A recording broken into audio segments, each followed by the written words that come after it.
ஆதவ் அர்ஜுனா என்பவர் தமிழ்நாட்டைச் சேர்ந்த அரசியல்வாதியும் தேர்தல் வியூக வகுப்பாளரும் விளையாட்டுத்துறை நிர்வாகியுமாவார். இவர் அரேஸ் கேபிட்டல் என்ற நிறுவனத்தின் நிர்வாக இயக்குநராகவும் 2021ஆம் ஆண்டு முதல் தமிழ்நாடு ஒலிம்பிக் சங்கத்தின் பொதுச் செயலாளராகவும் 2023ஆம் ஆண்டு முதல் இந்திய கூடைப்பந்து சம்மேளனத்தின் தலைவராகவும் வாய்ஸ் ஆப் காமன்ஸ் என்ற அரசியல் வியூக நிறுவனத்தின் நிறுவனராகவும் உள்ளார். இவர் விடுதலை சிறுத்தைகள் கட்சியின் துணை பொதுச் செயலாளராக இருந்து 2024 டிசம்பரில் கட்சியிலிருந்து விலகினார். 2011 முதல் 2016 வரை மு.க.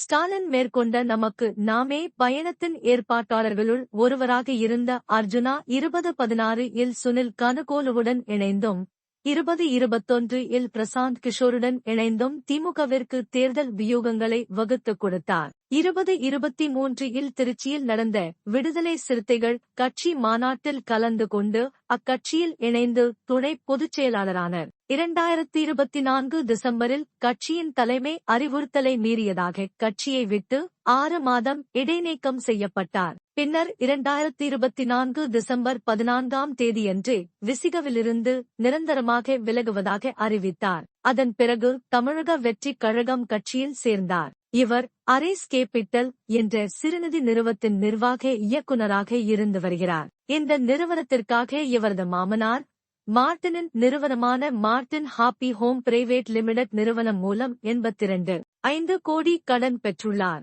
இவரின் மாமனாரான பரிசு சீட்டு அதிபர் மார்டின் மீது வருமான வரித்துறை மற்றும் அமலாக்கத் துறையினர் வழக்கு பதிவு செய்து விசாரணை மேற்கொண்டு வருகின்ற வேளையில் ஆதவ் அர்ஜுனா அலுவலகங்களிலும் சோதனையினை மேற்கொண்டனர்.